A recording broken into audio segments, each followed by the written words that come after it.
Está no ar o programa Espaço Cidadão com Robson Carvalho.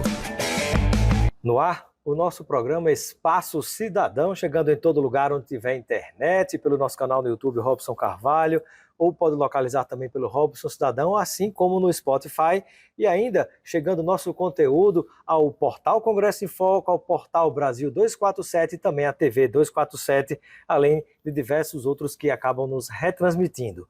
No programa de hoje, vamos conversar aqui direto da Câmara Legislativa do Distrito Federal com o deputado Max Maciel. Conosco vai falar a respeito da sua atuação parlamentar e sobre uma grande diferença que muita gente não sabe. Será que Brasília tem prefeito, vereador? O que é um deputado distrital? A gente vai falar também sobre isso, que é uma curiosidade que muita gente não tem conhecimento. Seja bem-vindo, deputado Max Maciel, do PSOL, do Distrito Federal da Ceilândia, ao nosso Espaço Cidadão. Obrigado, Robson. Quero primeiro agradecer e saudar todo mundo que acompanha o Espaço Cidadão por a oportunidade de a gente estar dialogando aqui hoje. Um prazer tê-lo conosco. Eu peço que, inicialmente, você explique para quem não conhece, deputado, como é que funciona, como é que os processos políticos funcionam em Brasília do ponto de vista da tomada de decisão em relação às instituições. Muita gente pensa que Brasília tem prefeito, tem vereador, mas não tem. Não tem. Na verdade, até a nossa própria Câmara aqui, né, ela é muito recente, ela é muito nova, tem 32 anos, salvo engano. E, na verdade, a gente acaba acumulando a função de vereador e deputado estadual.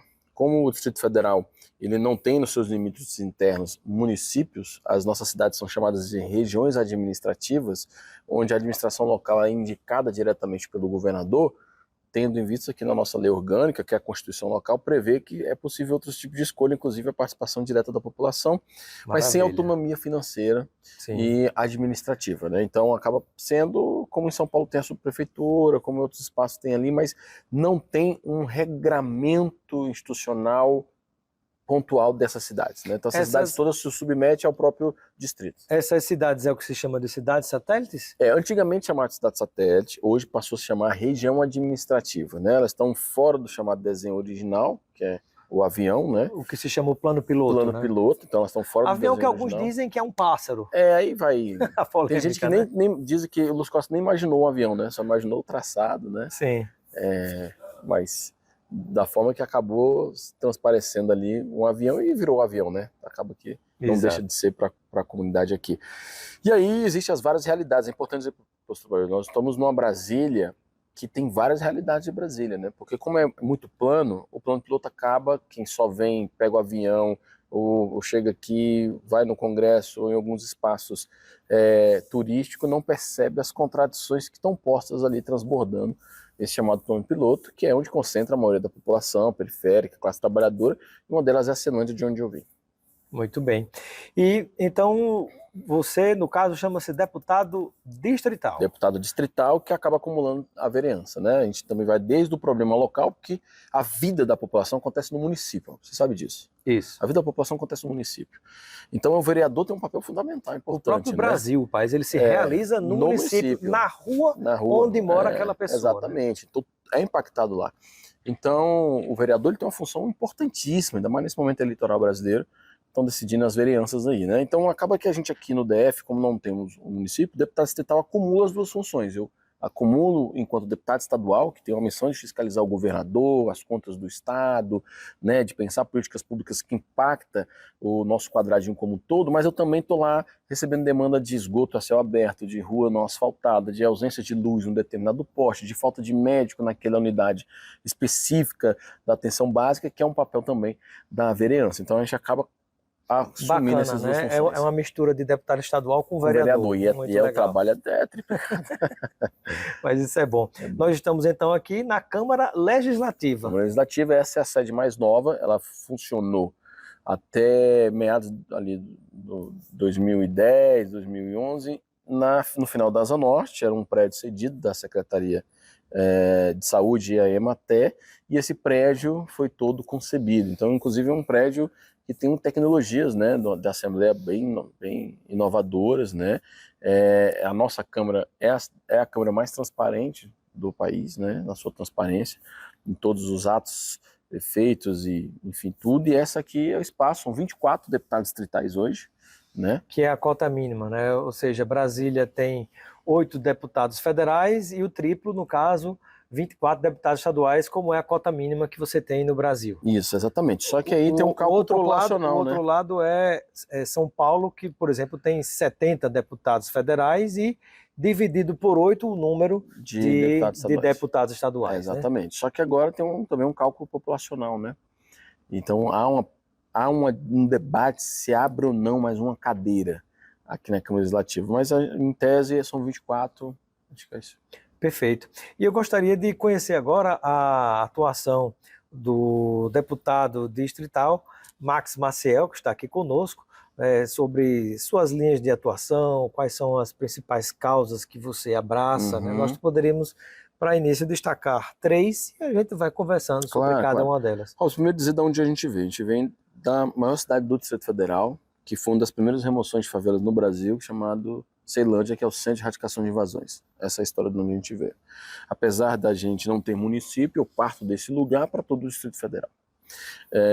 É o nosso primeiro mandato, nós estamos aí 1 ano e 8 meses de exercício, nós temos como bandeira principal o transporte público, como uma política universal, que transversaliza o universo das demais garantias de direitos. Acesso à educação, acesso à cultura, acesso à saúde, acesso à própria cidade. Direito à cidade perpassa por a questão da mobilidade, que aqui no Distrito Federal, como eu disse no início da entrevista, o chamado centro, o plano piloto, nós estamos muito afastados, então você criou zonas muito longas de distância de todos os serviços praticamente, né? Você dizer, por exemplo, tem um parque lindo, por exemplo, no plano piloto de Brasília, mas a pessoa que mora na Ceilândia ou em alguma outra área periférica tem, digamos assim, dificultado o seu direito ao acesso a esse parque, ao acesso à cidade, pelas péssimas condições e o valor caro de transporte coletivo. Sobretudo também com uma lógica que, historicamente, o transporte foi pensado no conjunto do Brasil, e em Brasília não é diferente, apenas pela lógica do trabalho.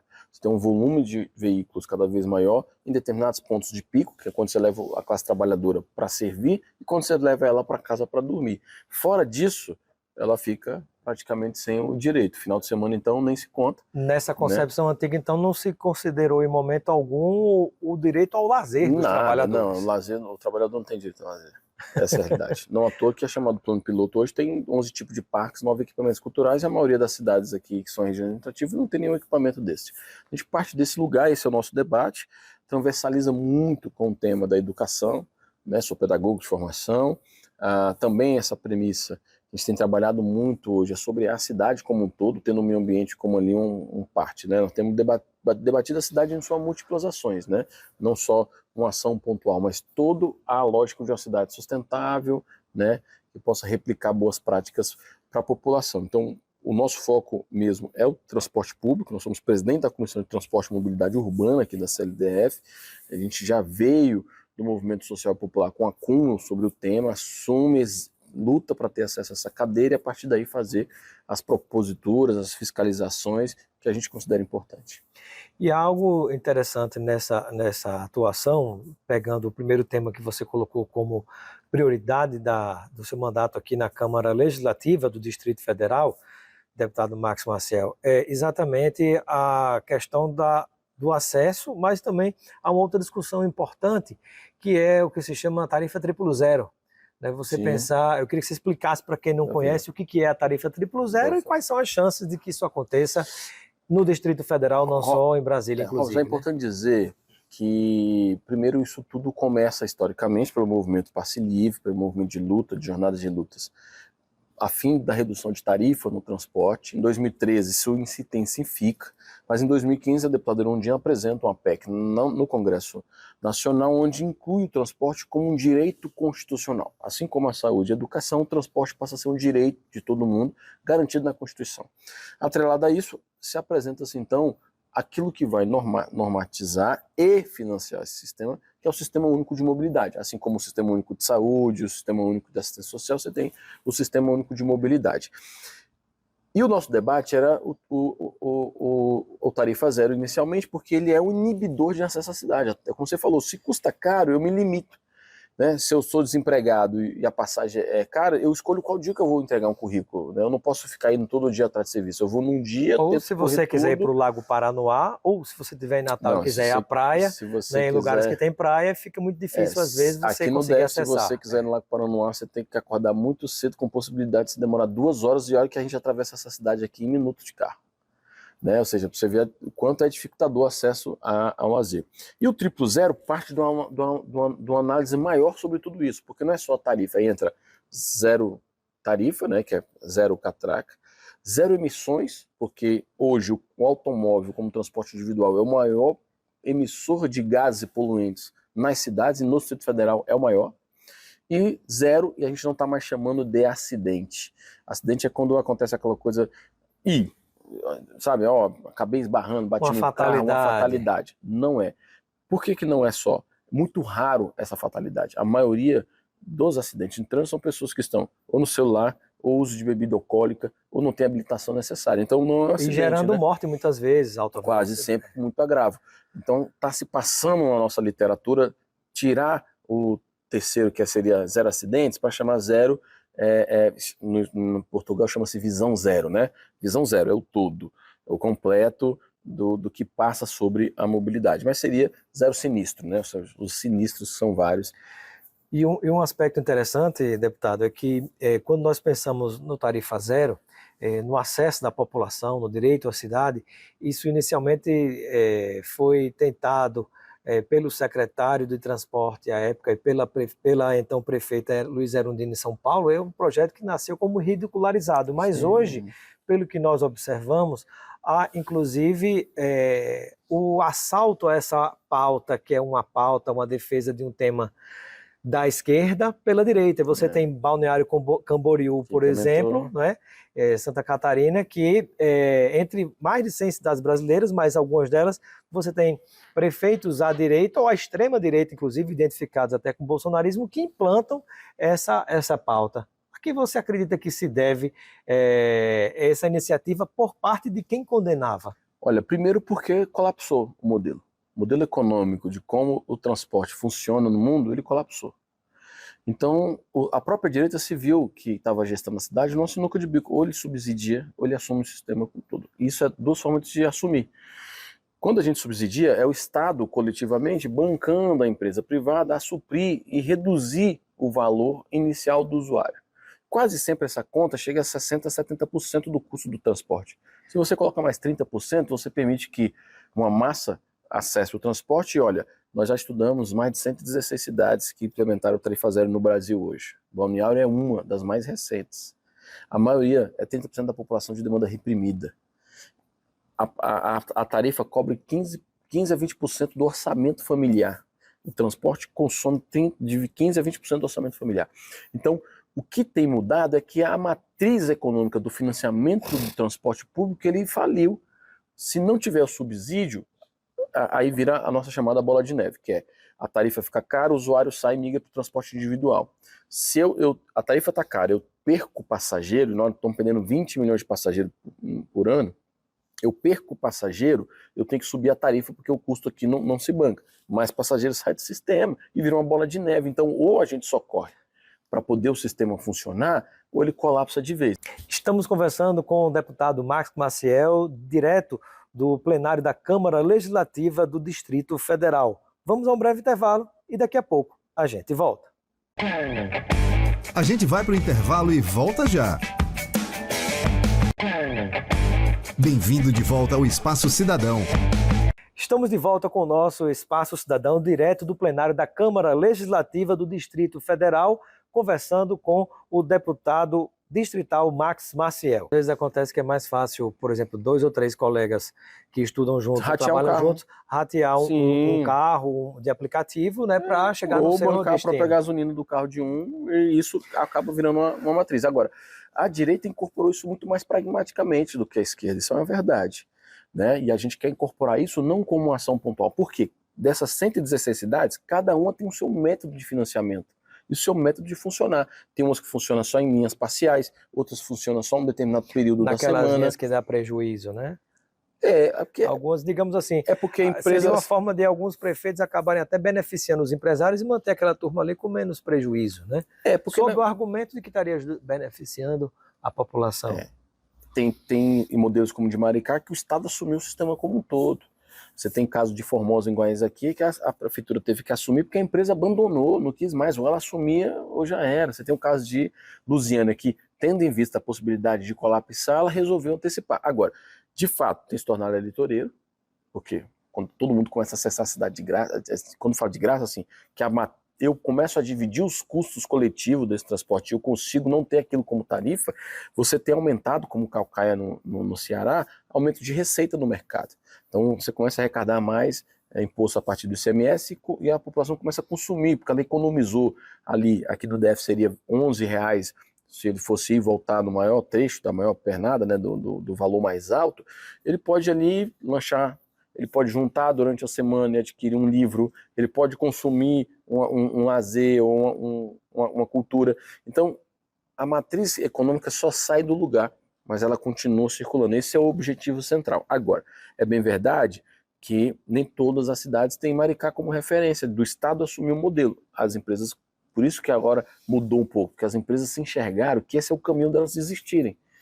E isso é interessante, deputado, porque muitos que argumentavam contra a tarifa zero diziam, mas como vai se pagar ônibus de graça para todo mundo? Isso é impossível. Mas, na verdade, o próprio Estado já pagava através de descontos em óleo diesel, em financiamento, em impostos. A parte das cidades existe o equilíbrio econômico e financeiro do sistema, que é isso que você falou.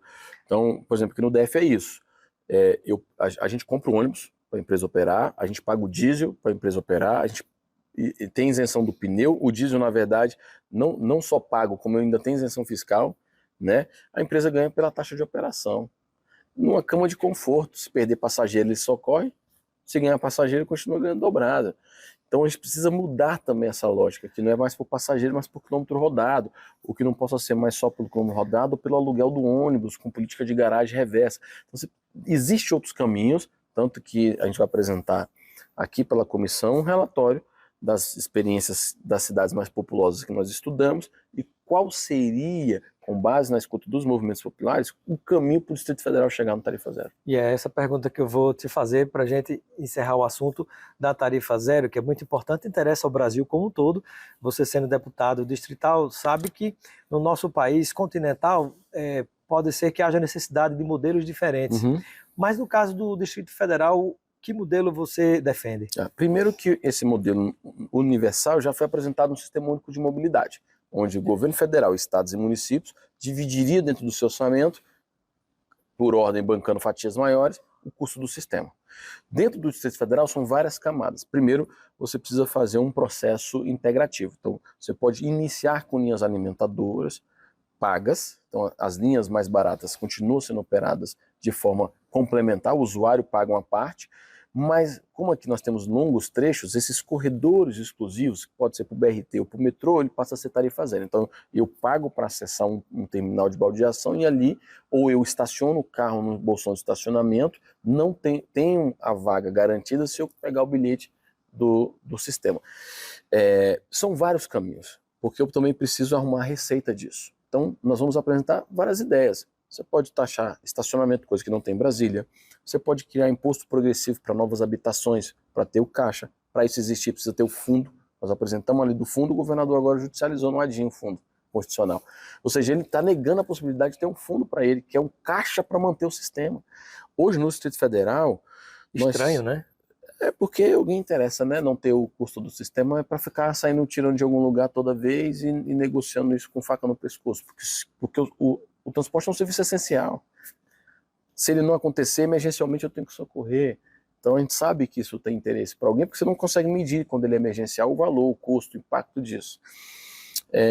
Então existem várias camadas e nós vamos apresentar ela. Então hoje, a gente, do custo de 2,9 a 3,3 bilhões, que foi o custo do sistema, essa é a margem que nós temos, 70% já é pago pelos impostos a partir da tarifa técnica. O que é a tarifa técnica? A pessoa paga lá a bilheteria, a passagem não custa o que eu pago na bilheteria. Aqui no DF, a passagem mais cara custa R$ 5,50, certo? Só que, dependendo do trecho, a tarifa técnica, o custo daquela viagem, com aquele custo, é R$11. Então, ele paga R$5,50, o Estado complementa com a tarifa técnica os R$11. É verdade que aqui no DF tem integração, então se eu pago aqui baldio com outro sistema e pego outro, eu vou diminuindo ao ponto da última pernada ser zerada. E o Estado paga tudo cheio para as empresas, né? Nós temos que mudar isso também. A gente está pedindo aqui vários estudos, que pode ser ou por aluguel do ônibus, então não importa quanto ele rode, eu estou pagando o custo do ônibus, ou por quilômetro rodado, que é mais ou menos parecido com o sistema de aplicativo. Você pede um carro por aplicativo. Seria mais justo, você sabe quanto rodou, vai pagar o que rodou. E não importa se você está levando mais 3 pessoas com você ou só você. É aquele custo que você está gastando no sistema, né? Então, se o ônibus vai lotado ou vai vazio, o quilômetro eu estou pagando o quilômetro rodado. Hoje, por não ser quilômetro rodado e ser por passageiro, você tem uma superlotação dos ônibus. E não é à toa, é proposital, porque ele consegue economizar com o ônibus cheio, tendo um lucro maior. Estamos conversando com o deputado Max Maciel, direto do plenário da Câmara Legislativa do Distrito Federal. Vamos a um breve intervalo e daqui a pouco a gente volta. A gente vai para o intervalo e volta já. Bem-vindo de volta ao Espaço Cidadão. Estamos de volta com o nosso Espaço Cidadão, direto do plenário da Câmara Legislativa do Distrito Federal, conversando com o deputado distrital Max Maciel. O que é que você poderia dizer que é o diferencial do seu mandato aqui na Câmara Legislativa do Distrito Federal, deputado Max Maciel? Isso é difícil a gente fazer propaganda de si mesmo, né? Porque... Não enfim, de si, mas do seu mandato que é coletivo. Mandato, é coletivo, sem dúvida nenhuma. Eu falei do transporte como carro-chefe, mas a cultura também é uma ferramenta fundamental, sobretudo do movimento hip-hop. Eu acho que o maior diferencial hoje do nosso mandato é exatamente ter uma pauta mais periférica sobre o olhar da cidade. Historicamente, os legislativos olham a partir de uma matriz ideológica ou de grupos corporativos ou de segmentos historicamente privilegiados sobre o desenho da cidade. E eu não estou dizendo que não faz escuta com a população, eu estou dizendo que não chama a população para ouvir, mas a matriz... Muitas vezes escuta mais o setor imobiliário, por exemplo, para fazer alguma intervenção na cidade do que a população em geral, sobretudo que está nas periferias de Brasília. Ou até um pouco diferente. A propositura que se vem para cá ainda é com desse olhar de viciar, de privilégios, né? Não podemos negar, temos privilégios, né? Só de ser homem, por exemplo, é um privilégio nessa cidade. Mas quando a gente fala da perspectiva periférica, é trazer historicamente rupturas sociais que a gente vivencia no território para dentro do debate da casa, para dentro desse olhar da casa, né? Não estou dizendo que nós somos o primeiro a falar de transporte aqui, sempre se falou de transporte, mas eu tenho certeza que ninguém acumulou energia, estudo e análise suficiente para apresentar uma outra matriz de desenvolvimento a partir do transporte. Com suporte acadêmico, inclusive, né? Suporte acadêmico, inclusive aliado com a universidade. Exatamente. A parceria do seu mandato, inclusive, com a Universidade de Brasília. Universidade de Brasília, Universidade Católica, outros institutos. Existe um capital humano, intelectual muito grande. E é um pecado e um erro da administração pública negar a isso. Porque você tem a oportunidade de pessoas que se debruçam em determinados problemas, vivenciam determinados problemas. Eu não estou dizendo que aquela vivência, aquela tese, aquela formulação consegue resolver o conjunto do problema, mas ela testou algo que pelo menos nós temos que ter a capacidade de ouvir. Então, grande parte também do que a gente tem feito aqui, não só pelo transporte, quem puder acompanhar a gente vai ver outras ações, seja na cultura, seja no negócio do desenho da cidade, vai entender que a gente envolve tudo isso, movimento social e popular, a universidade e o próprio mandato. Seja na inteligência de destinação de emenda, seja na inteligência de como a gente muda o legislativo a partir dessas formulações. Perfeito. E caminhando para próximo de finalizar, eu gostaria de te ouvir, né, sobre a visão que você tem em relação à conjuntura política nacional.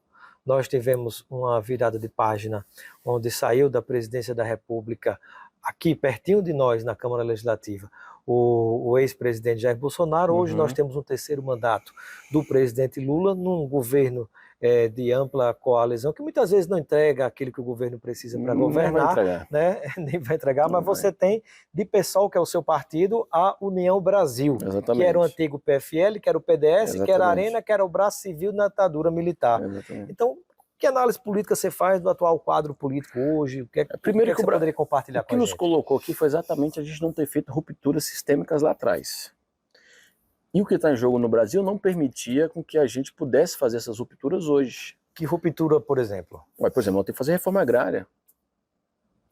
Nós temos que taxar grande fortuna. É muita concentração de poder nas mãos de poucos através da terra. Aí o agro aí, comandando para exportar para fora, pegando alto subsídio dos programas do próprio Estado de financiamento. Enquanto você tem um país desse aqui, gigantesco, isso não existe. Você radicalizar no processo democrático, mas radicalizar na ciência e tecnologia. Você é da universidade, sou da universidade. Qual é a nossa matriz econômica agora? Ela mudou, é tecnológica, cada vez mais sustentável e verde. Nós estamos ainda discutindo fábricas em cidades, né? Nós não fizemos rupturas, por exemplo, orçamentárias. Taxar fortuna é quase um crime. Estamos conversando com o deputado distrital Max Maciel, direto do plenário da Câmara Legislativa do Distrito Federal. Para você que nos acompanha pela TV, a entrevista fica por aqui, mas ela continua no nosso canal do YouTube, Robson Carvalho, pode localizar também pelo Robson Cidadão e também pode ouvir no Spotify e ainda acessando as redes do Brasil 247, da TV 247 e também do portal Congresso em Foco, além da própria TVT.